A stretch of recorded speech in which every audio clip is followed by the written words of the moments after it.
Hello, my beautiful friends. I am Laurel Bleadon-Maffei with Illuminating Souls, welcoming you to this episode of Sleepy Bedtime Blessings, a podcast designed to help you rest, relax, and fall asleep, all while deepening in your connection with your beautiful team of angels who love you so. If we're meeting for the first time, I am an angelic practitioner, a spiritual teacher, and an encourager of souls. And I do this through one-on-one angel sessions, soul mentoring, and a variety of classes designed to inspire your spirit.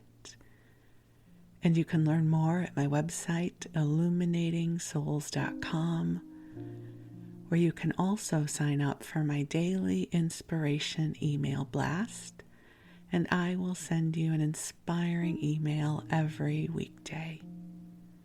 But for now, the angels and I are here to help you come into a cozy, soothing place of rest.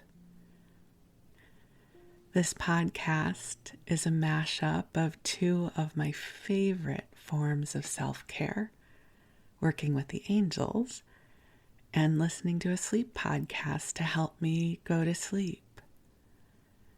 And the way this podcast works is we'll be together for about an hour.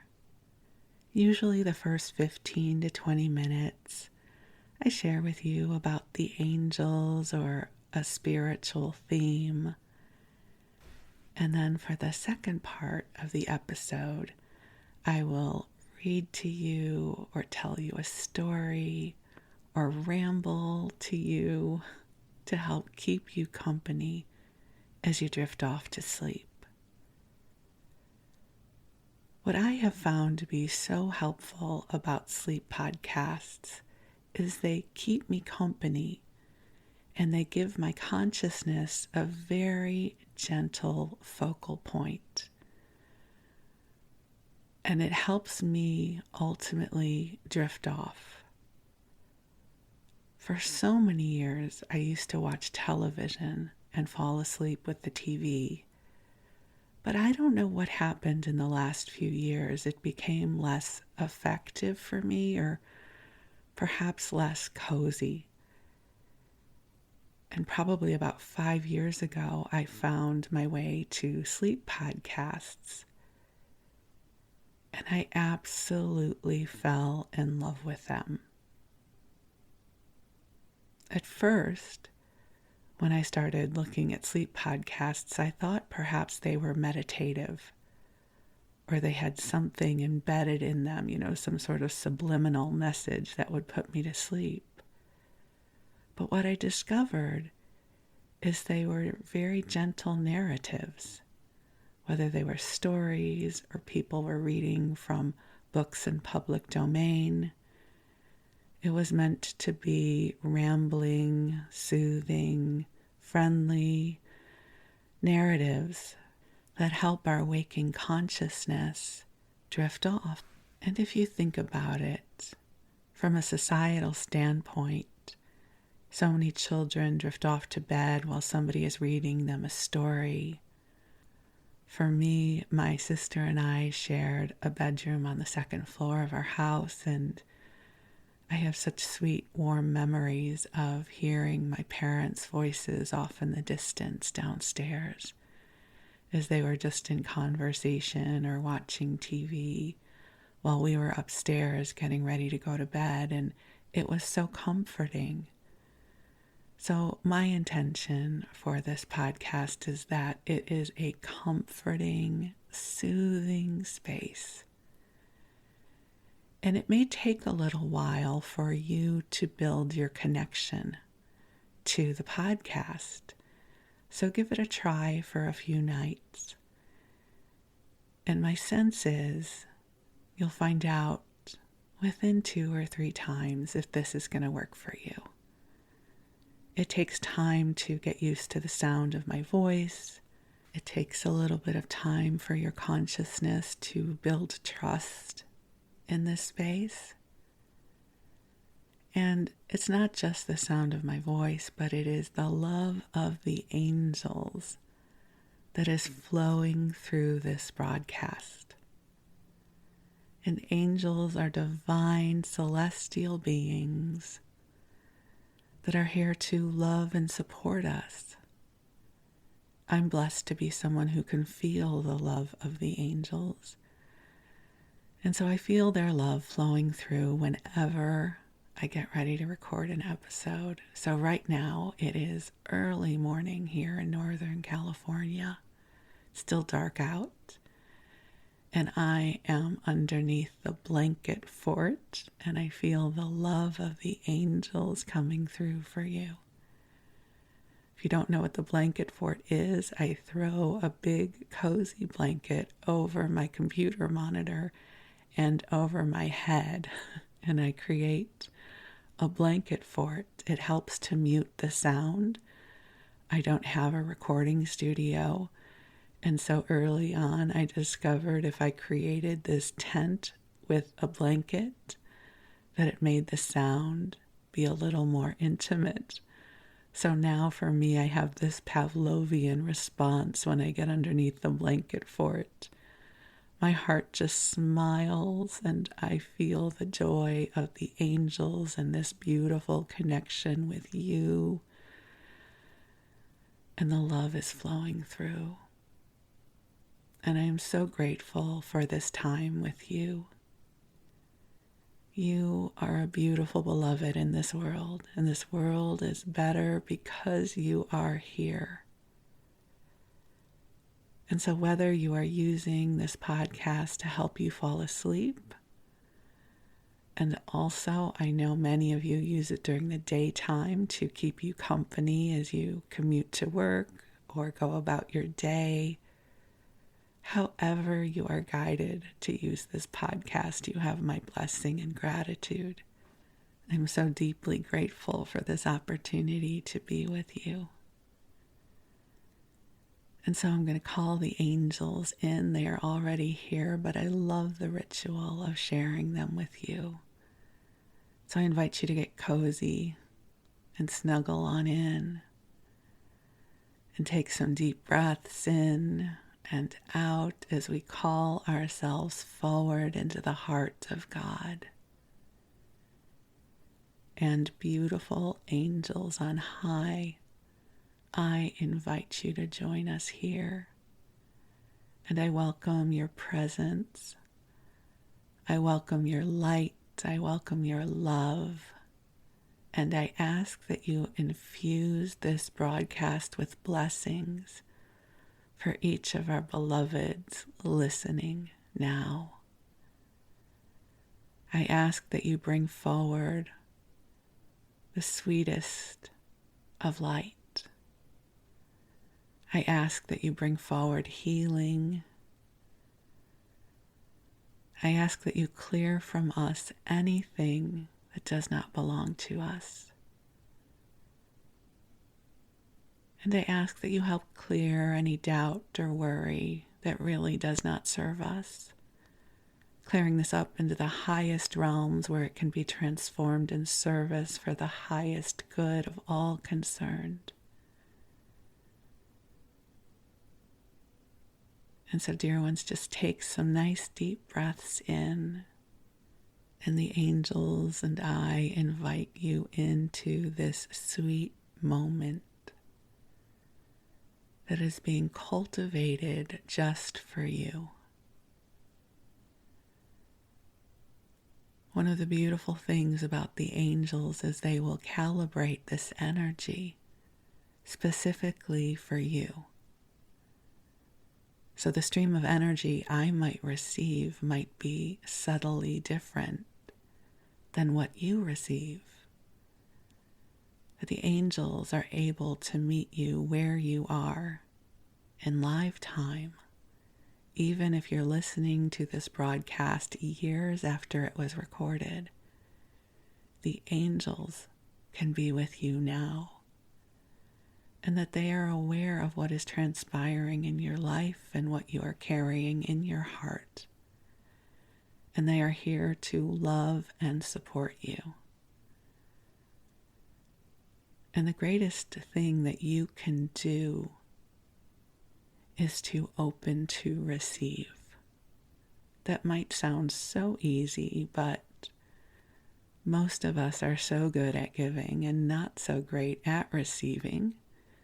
So a sweet little prayer that you can bring into the light here is, angels, help me open to receive your love. Help me feel and sense the love that you are bringing me. And some of the ways I experience the love is I might just feel a beautiful warmth in my heart chakra. I might feel tingles. I might feel a beautiful presence. And even if you think you're imagining it, that's okay. The imagination often serves as a gateway for us to awaken to our divine guidance. You know, so often there is this misperception that mystical gifts come forward like huge whooshes of energy that feels so remarkably different than our normal awareness. But my experience of divine guidance and working with the angels is that the energy is subtle because this is your journey. You are in the driver's seat. So in some ways, it's so helpful to use the imagination as a springboard.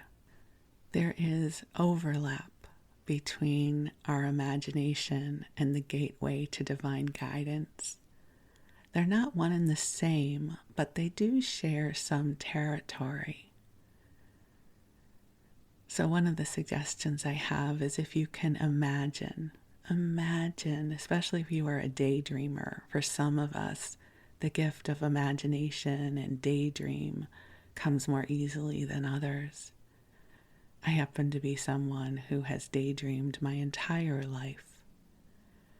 So just imagine, if you will, the most loving presence in the universe, shining love upon you. What would that look like? And if you can't imagine that, imagine standing outside on a bright, sunny day and feeling the rays of the sun warming you. The climate is perfect. The temperature is perfect. And the sun feels gentle.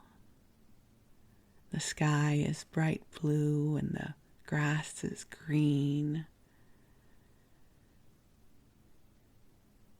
And you can feel the blades of grass underneath your bare feet. And you can feel the love of the universe as it translates into the beauty in this world. So just take another deep breath in, allowing the light of the divine to help you remember who you are as a divine being in human form. You are divine in nature. You are a light in this world. And I am so deeply grateful for this opportunity to get to shine this love upon you now. And allow this love to flow to your body, allowing your body to relax, allowing your body to sink into your bed or your chair, allowing any burdens to be cleared from you now.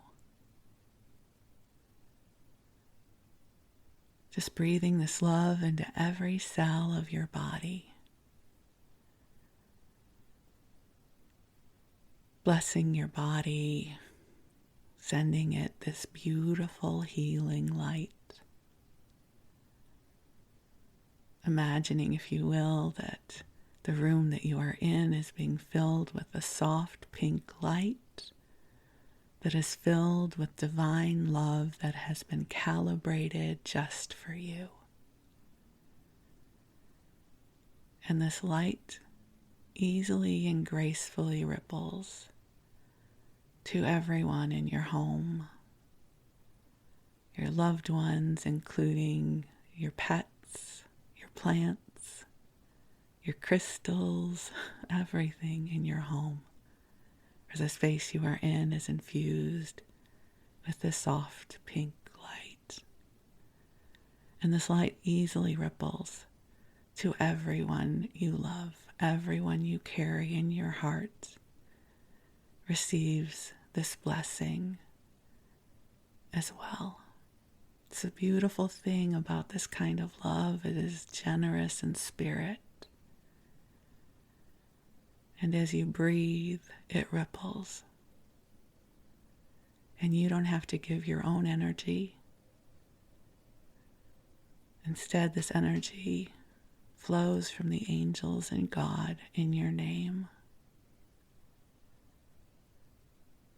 So allow yourself to be supported right now. Allow grace to meet you where you are. Allow the prayers of your heart to be received by your angels as they carry them to God. And in this moment, I affirm that blessings are flowing to you. Miracles are being seeded in your name. Sparks of inspiration are flowing to you, so that in the coming days and weeks, opportunities and ideas are going to flow to you in ways that will delight your spirit. I love the word delight. Everything about it makes me happy, so I also send you waves of delight, whatever delights you. I send you prayers for lightness of spirit, that you find your spark as you remember who you are as a beloved child of God. You are a big, beautiful soul. You carry within you beautiful magic and light. You carry goodness in your heart. And you are one of the ways that God's love is made visible in this world. So thank you. Thank you for being you. Thank you for the light you carry in this world. We are so deeply grateful for you. And so, dear one, just go ahead and breathe and allow yourself to drift off. You have done enough for this day. And while you rest, the angels will watch over you. And I'm going to tell you a story. So as I record this, we are in the early days of January 2023. And as someone who has lived all of my life in a large-sized body, I can't even tell you how many years of my life January has meant going on a diet. I don't do that anymore, just so you know. I am far wiser than I was in my younger years. But for many decades of my life, January was the time that you set your resolutions and you were going to lose weight. You were going to exercise. At least I shouldn't say you. I should say me. I was going to lose weight and I was going to exercise. This was going to be the year I got it together, because I grew up thinking that my weight was my fault, which many of us believed. And the good news is scientists and the medical community are just starting to understand better why some of us carry more weight than others. And it is not a personal failing. It is not a lack of willpower. It is a metabolic condition. But that's not what Storytime is going to be about. I just wanted to let you know that the beliefs that I held for most of my life are no longer the beliefs I hold, and that has brought a tremendous amount of peace and healing and a sense of humor to my own journey. So I'm able to reflect upon the past with a sense of humor and eye rolls and, oh my God, I can't believe we ever lived life this way. And so in this episode, I thought we could go into the Wayback Machine, and I went onto eBay and I found an old Weight Watchers recipe pamphlet. It must be from the late 60s or early 70s. And it has many of the recipes that I remember, and I thought I would share them with you.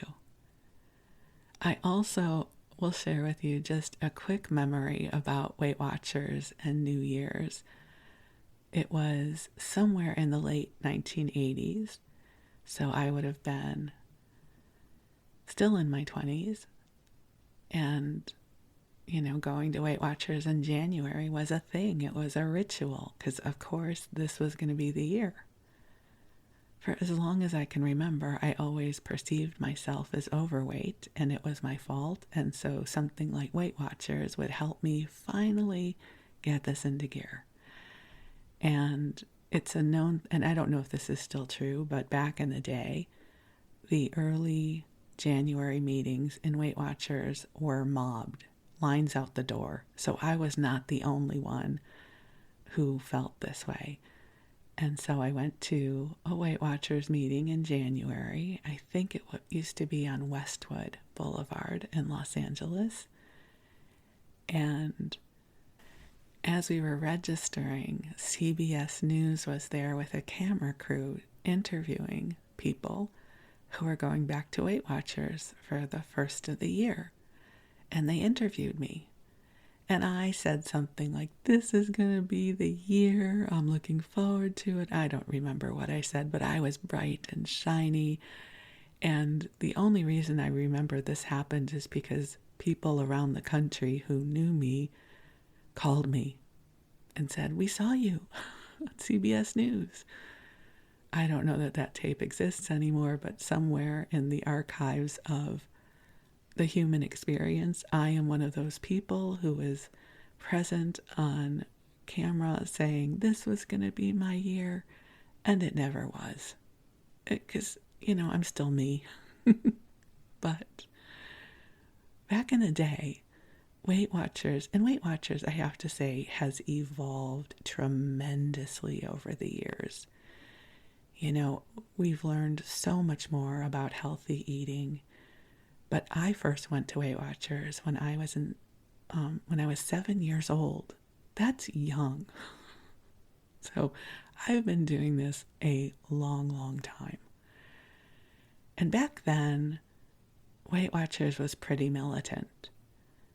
It involved, since I was a kid, I had to drink a lot of milk. You had to eat liver, I think, once a week. You had to eat fish 5 times a week. So there were all of these things you had to do to be legal on Weight Watchers. And that was the word legal or illegal. There was legal food and illegal food. And part of the reason I wanted to buy this little pamphlet with recipes in it was because I was trying to determine if what I remembered was real. Like, was it a bad dream? Did it really happen? And I've shared with you some of my memories in another episode I did about diet recipes from the 70s. But for instance, one of them that I remembered was the quote cheese Danish, which involved toasting a piece of bread, which was never the good bread. It was some sort of like skinny bread. And you would put a quarter cup of cottage cheese, always low fat, thank you very much, onto the bread with some sweetened low and some cinnamon. And then you would toast it. And that was considered cheese Danish. It never was a cheese Danish, let's just be clear, but it's what they called it. You know what is so interesting about that is cottage cheese toast is becoming a thing again, much to my horror and fascination.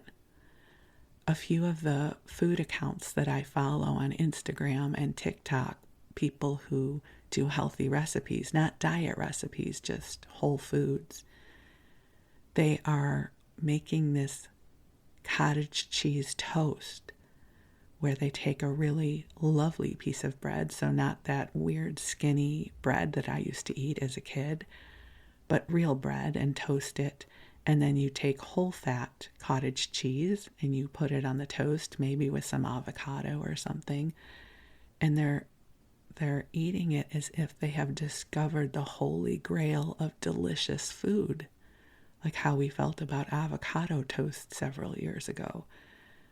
And it cracks me up because all I can think of is, do you know the history of cottage cheese toast? It is not a pretty one. So I thought we would go through this recipe booklet together and go down memory lane for any of you who were on a similar journey to me. And if you weren't, if you got to eat actual food like ho-hos and Cheetos and macaroni and cheese and real cheese Danishes, well, God bless you. I'm so glad that you were able to consume those foods when you were younger. I always had to have the diet person's substitute of these things. So I had a good relationship with sweet and low back in the day. So here we go. So the first thing we go into here is soups. And we start off with cabbage soup. And how many of you remember the cabbage soup diet? I don't remember what was in it, but I remembered it had to do with eating or drinking a tremendous amount of cabbage soup to help you lose weight. So this is the Weight Watchers. It's a local Weight Watchers group that put out this recipe book. So this wasn't Weight Watchers National. It was a regional Weight Watchers group, but these were some of their recipes. God bless these women. God bless these women. And I know I am making this gender specific. There were men who went to Weight Watchers, but it was mostly women who would come up with these recipes. And you can feel and see the diet culture in this.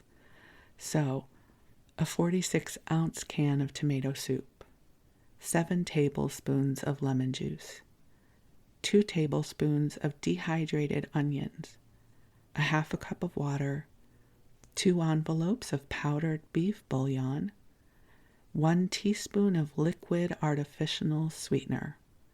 Combine above ingredients and bring to a boil. Add shredded cabbage, at least 1/2 head or more if desired. Is that the saddest excuse for soup you have ever heard? Like dehydrated onions, you're not even sauteing real onions. There's no mirepoix in here. There's no carrots and celery and onions.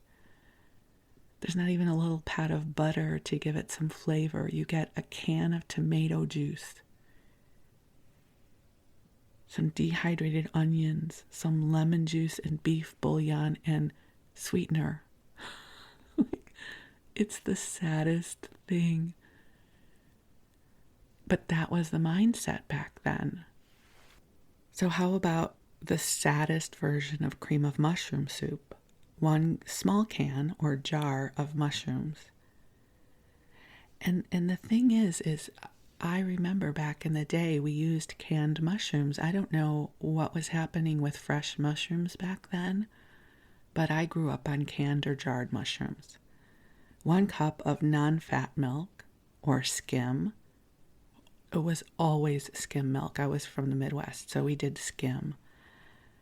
1 cube or envelope of beef bouillon, and then salt and pepper to taste. Blend mushrooms, half the juice, bouillon, and the cup of milk in blender. Like, this was the mindset that we could not even be trusted to have real food. We just could only have this imitation food. But also, the thing about these kinds of recipes is that these foods were all free foods. Like, you could have as much as you wanted. And for people who grew up in the diet culture, quantity was everything. We were always looking to eat, and now we understand much more why that is, right? The bodies that we're in are sending signals like, we're in trouble here, we need more food. But back then we didn't know that that was the case. So this idea of being able to consume large quantities of these foods that weren't really foods were the best thing we could come up with. So there you go. There's a few very sad soup recipes for you. Okay, and now we get to eggs and cheese and breakfast options, which I remember well because I had these often. So we start off with the very famous pancakes. So you take 1 egg, 1 slice of bread, again, usually some skinny bread, 2 tablespoons of buttermilk, which we didn't have, my mom would have used skim milk, a pinch of salt, artificial sweetener, equal to 2 teaspoons of sugar or to taste. So that would have likely been 1 packet or 2 packets of the pink packet Sweet and Low. Put in blender at high speed, and then you pour it into a hot non-stick skillet. And you can also slice an apple, peach, or a half a cup of blueberries. And that's what we did. I remember my mom would make me a blueberry pancake out of this. And then it says, breakfast only. Men, do not forget to eat your other slice of bread, because men got to have more food. And if you don't think that that did not build up resentment at Weight Watchers meetings, the Weight Watcher lecturer would say something like, and men, remember, you get an extra slice of bread. And all the women would give this really nervous giggle like, oh. Because men tend to need more food and lose weight easier than women. So there was always this war of the sexes happening at Weight Watchers meetings. And listen, you might want some syrup. So here is Weight Watchers syrup for you. 1 can of non-caloric cream soda. And I'm going to go back to the whole soda thing in just a second. 1 cap of artificial butter flavoring. 1 cap of maple extract and artificial sweetener to taste. You put it in a pan and you boil it, and then you pour it over your pancakes. So again, there's no nutritional value in this, no sugars. Now, let's set the stage for the late 60s, early 70s. Artificial sweeteners were relatively new to the marketplace. And it was determined that fat and sugar were why we were all fat. And so anything where you could substitute fat or you could substitute sugar was a thing. And we didn't know better then. We didn't know if this would damage our systems, nothing. It was just this miracle thing that you could use saccharin or Sweet and Low and sweeten things, because we were looking for sweet things. And as far as diet recipes go, sugar-free soda is used in many of these recipes for flavor.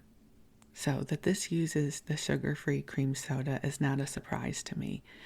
And I seem to recall that the brand of sugar-free soda that we would use for cooking these weird recipes tended to be Shasta, because Shasta had a wide variety of flavors, including orange and grape and black cherry soda. So there were things like Tab and Fresca, but we didn't use those as much in recipes. So there is, here, you guys, here's the famous cheese Danish that traumatized many people back in the 70s. Like if they, nowadays, the people who are doing cottage cheese toast, it's called cottage cheese toast. So the bar is not very high when it comes to expectations, right? So if a food influencer right now is making cottage cheese toast because they love toast and they love cottage cheese, power to them. But do not give me cottage cheese toast and call it a cheese Danish, because the bar of expectation for me when it comes to cheese Danish is really, really high. I am looking for a flaky experience when it comes to the pastry. I am looking for a hefty dollop of cheesecake-like filling for the cheese Danish. So to hand me a sad piece of toast with cottage cheese on it, it is just cruel. That is my belief. So here is the famous cottage cheese Danish from Weight Watchers. 1 slice of crisp toast. Again, this is not good toast. This is not a hefty piece of sourdough or challah or brioche. This is nasty, skinny diet bread, toasted. 1/8 teaspoon of cinnamon, 1/8 teaspoon of vanilla, a 1/4 cup of cottage cheese, and I assure you in my house it was non-fat. Artificial sweetener to taste.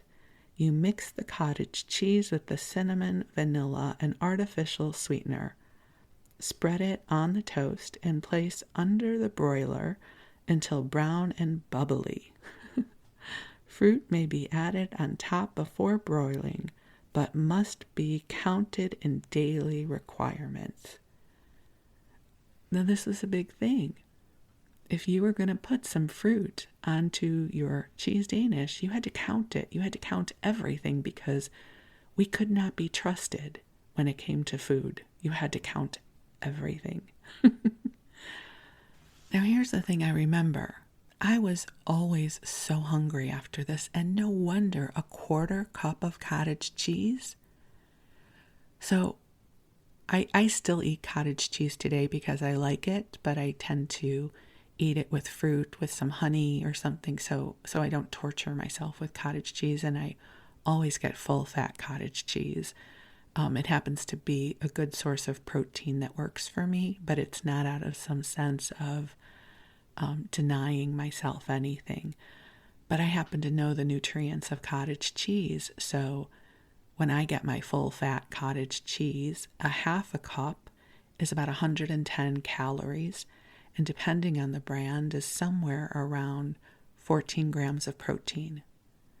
So if I was having a 1/4 cup of cottage cheese, it was probably non-fat, that would have been about 45 calories and only 7 grams of protein. That's not enough. That's not enough food for breakfast. It's crazy. Here's another one. I never had this one, but it sounds horrible. They're calling it, quote, hot cereal, because we couldn't have had real oatmeal back then. So 1 slice of white bread, 1 egg, 2 ounces of boiling water, a 1/4 teaspoon of cinnamon, 2 ounces of skimmed evaporated milk, and 3 drops of imitation butter flavoring. And you pour boiling water over the bread, you add the evaporated milk, you stir constantly while adding the egg. Oh, this just sounds terrible. I'm not even going to keep going. It's so sad. There is sort of the pancake version, but it's called an apple fritter because you add in an apple. Like, no wonder I grew up with a really skewed version of food, and could I trust myself around food? Okay, so let's keep going. I hope I'm not traumatizing you guys with this. It's like, no wonder. Oh my, and you know what? Can I just say, I am not being hypercritical of the people who put these recipes together. It really was a reflection of the mindset of that time. We didn't know better. You know, here we were gaining weight and we didn't understand why. It must have been because of the food we were eating. You know, even though if you go back generations, we were growing up with fat and with sugar and with whole foods. And so something must be going wrong. And so there was this messaging that we could not be trusted around food, which is really sad, but we didn't know better. And I think I don't know, the way I think about it is, if you look back at medical science 200 years ago, there's so much we know now that we didn't know then. You know, that now we wash our hands, that now we take care about how we prepare our food. Now we have antibiotics. And so the wisdom we have now far surpasses what was the wisdom of the day 200 years ago.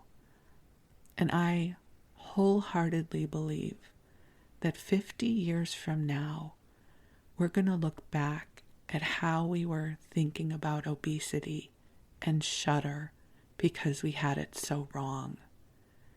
But these recipes reflect what we thought to be right and true back then. So let's look at some more, shall we?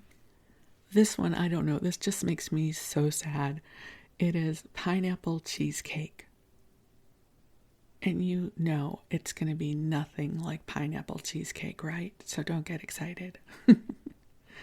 Half a medium pineapple cut up in chunks. And I have to imagine this would have been canned pineapple. I don't know, who knows, but however you get your pineapple, half a medium pineapple, cut up in chunks, 1 cup of water, 1 cap of vanilla extract, a pinch of salt, 1 cup of diet soda. Here we go. There's the diet soda for us. Cream or lemon. 1 1/3 cup of ricotta cheese and 2 packages of gelatin. So artificial sweetener equal to 6 teaspoons of sugar or to taste. You boil the pineapple and water for 20 minutes. In a bowl, mix soda and gelatin.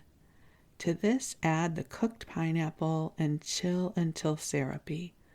Put this in a blender and blend. Add all other ingredients and blend. Place in a pie pan and refrigerate, and serves 2 for lunch. Count the fruit. So placing it in a pie pan, I guess, adds to the illusion that this is pie. So if desired, toast 2 slices of white bread and put it into a blender. Add cinnamon and granulated artificial sweetener to taste. Blend and sprinkle over pineapple cheese mixture before refrigerating, and count the bread. Oh, my heart aches for us back then. We were trying so hard. To be good. Here's the saddest lasagna recipe. So cut 1 slice of toast in half to make 2 slices. Wait a second. This is such a Weight Watchers thing. Take 1 slice of bread and cut it in half, and then you'll have 2 slices. We were trying to play these mind games with ourselves back then. Like, okay, wait, if I cut it in half, I'll have 2. Okay, so cut 1 slice of toast in half to make 2 slices. Place side by side on a pie tin. Pour marinara sauce over the slices, then place 2/3 of a cup of ricotta cheese over that. Repeat with another layer of marinara sauce. Place in oven and heat. Oh, that is sad. Okay. God bless. God bless us. You know, I believe that we can send healing light in all dimensions of time. So can we all come together right now and send healing light to all of us who are eating these sorry excuses for food back then because we thought that is what we had to do. We didn't know better. And let's send healing light to all of the researchers and all of the wise ones who are helping us come out of the darkness into the light where we can actually eat real food. Okay, thank you, angels.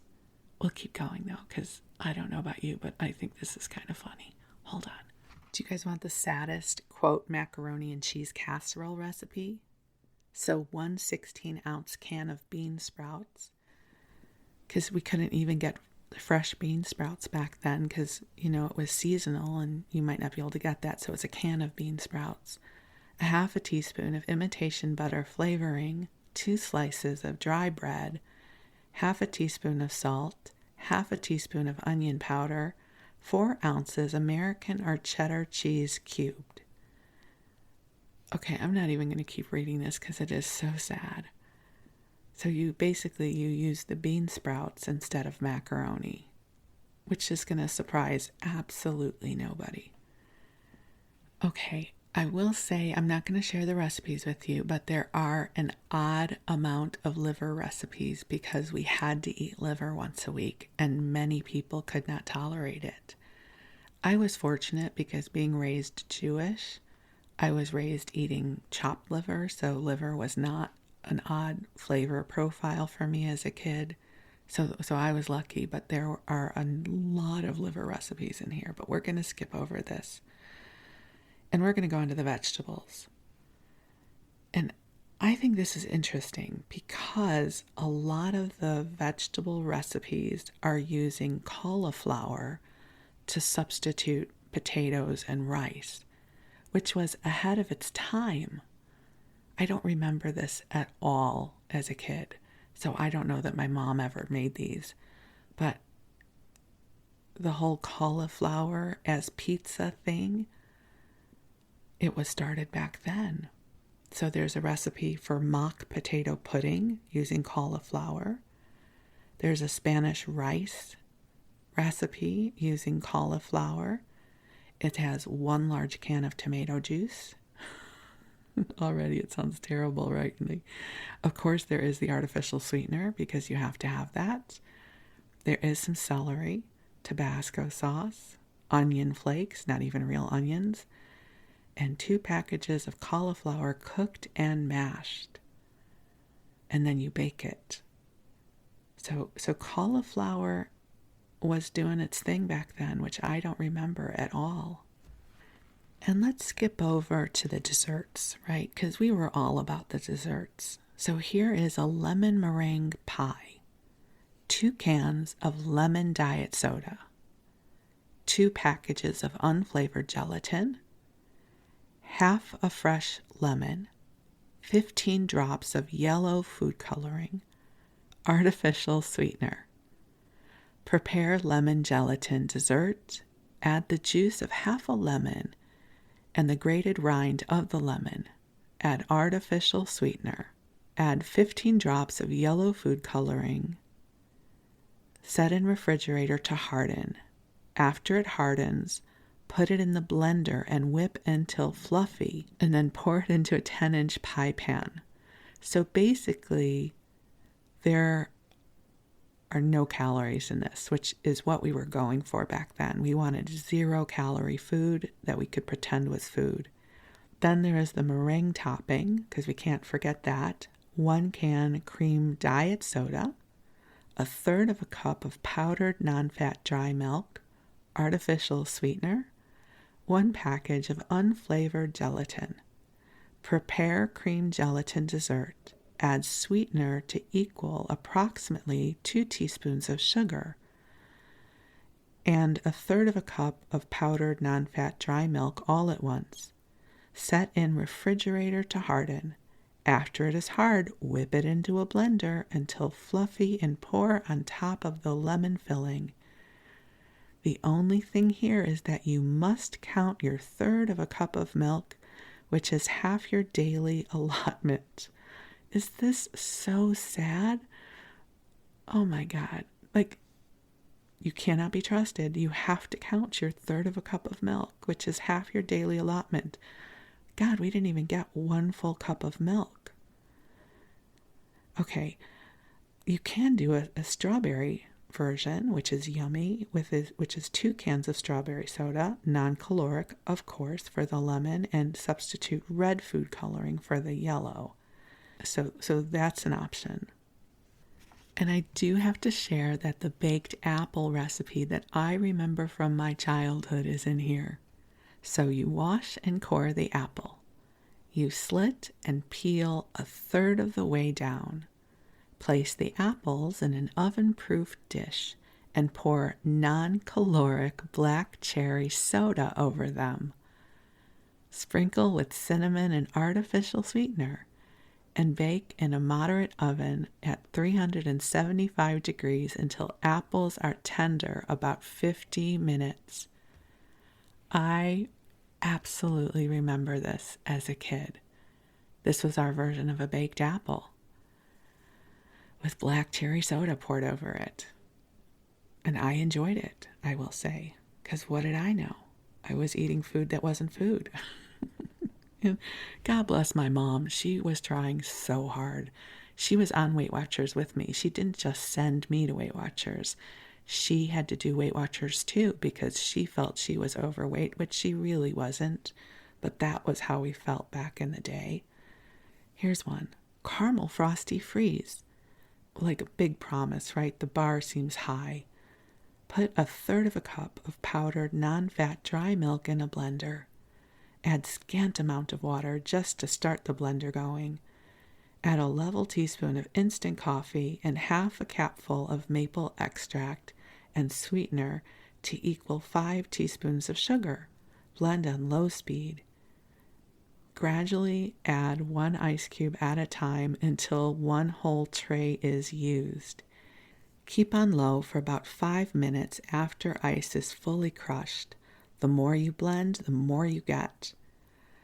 Okay, you know what? As I'm reading this to you, I am remembering that I used to get this. My mom would make this for me.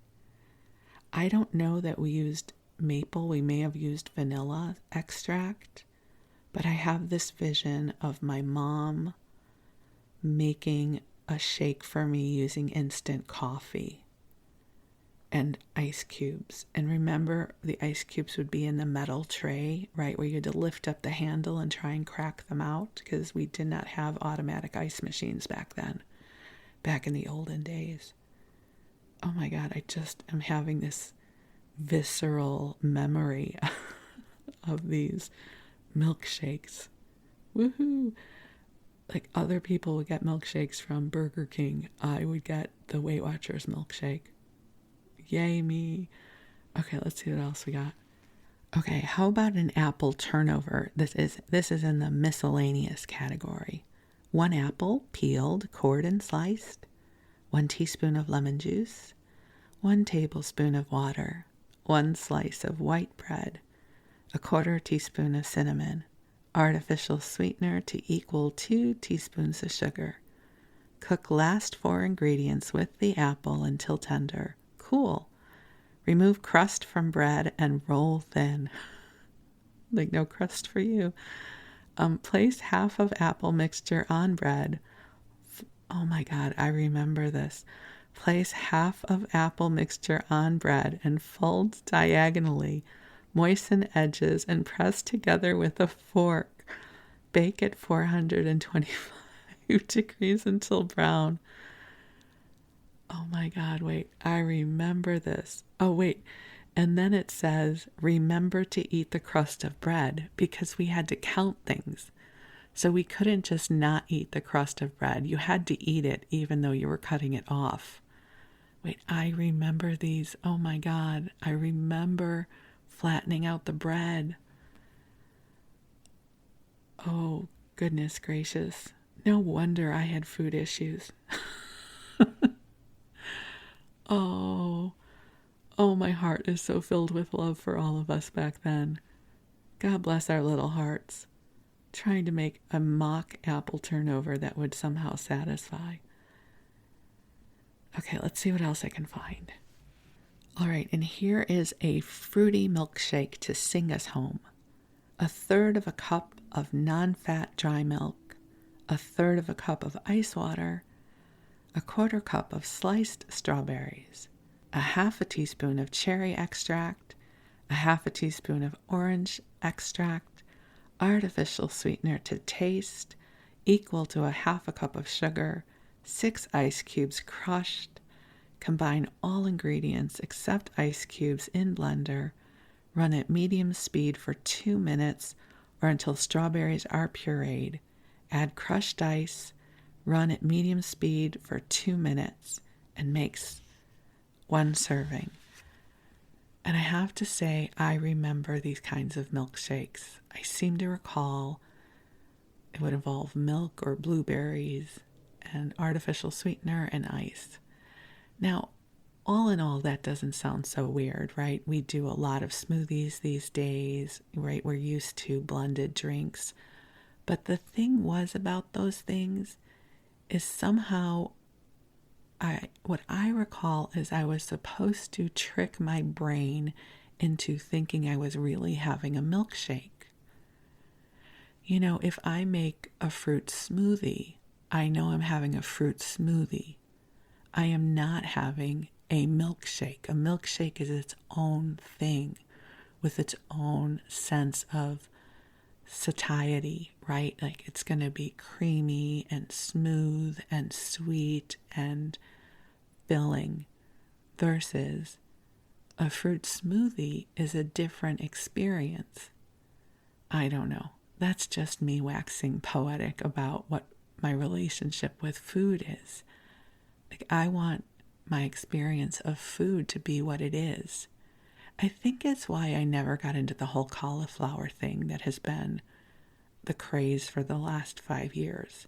You know, cauliflower crust pizza and I think I tried the cauliflower fried rice once, and I was profoundly disappointed because I wanted fried rice, not cauliflower fried rice. It's not that I don't like cauliflower. I like cauliflower, you know, I like roasted cauliflower. I like cauliflower in my salads. I'm not anti-cauliflower, but cauliflower is its own thing. But I don't do well with cauliflower that's supposed to be a pizza crust. I grew up in Chicago on Lou Malnati's pizza. I have a really high bar when it comes to pizza crust. So cauliflower pizza crust and me, like, I'm not going to have a good experience of that. And that's what I remember about Weight Watchers back then, is we were looking to find substitutes for other kinds of food, right? So now if people want to eat cottage cheese toast because they like cottage cheese on toast, that's all well and good. But please don't call it a cheese Danish. Like, I have high expectations when you call something a cheese Danish. I have 60 years of experiences in my food Rolodex of what a cheese Danish is going to be. And if you hand me a piece of skinny toast with 1/4 cup of non-fat cottage cheese, some cinnamon and some sweet and low, and tell me it's a cheese Danish, I am going to feel so defeated. So here's to a lifetime of trying to understand our relationship to food and health and wellness. And I am so grateful I have lived my way into this moment in time where I have a very healthy relationship with food. I eat whole foods. I eat delicious foods. I don't count things anymore. I don't think of things as legal and illegal. if I cut a crust off a piece of toast for whatever reason, I will not require myself to eat it. In the spirit of the New Year energy, here's to eating food that allow our bodies to feel healthy and well. And here's to eating delicious food that delights us, right? That makes our bodies feel good. So, as we draw this episode to completion, here is to a healthy, beautiful relationship with food and our bodies. We are so lucky to live in this time when we know so much more than we used to. And I am just so grateful to have lived my way into this time of life, because I feel like I have such deep compassion and awareness. And back then, we just didn't know. It was this mystery. And so people figured out that if we just deny food and we eat small amounts of food and we eat fake food, that perhaps then we will lose weight. So, sending healing light, again, all dimensions of time. Let's just heal that and come into this moment where we can actually eat an apple if we want to, or I can. I'll speak for myself. I can eat a piece of toast because I want to, not because I'm trying to imagine that it's an apple turnover, right? I can eat an apple without pouring diet soda on it to make it taste like something else. I can enjoy a delicious apple. And life is so much better now. So I hope you have enjoyed this walk down memory lane with me. And I love you very, very much. And I'm sending healing light through all dimensions of your timeline as well. So grateful we are here now. And I wish you the sweetest of dreams. I wish you love. I wish you goodness. And I am so deeply grateful for you. We'll talk again soon. Thank you.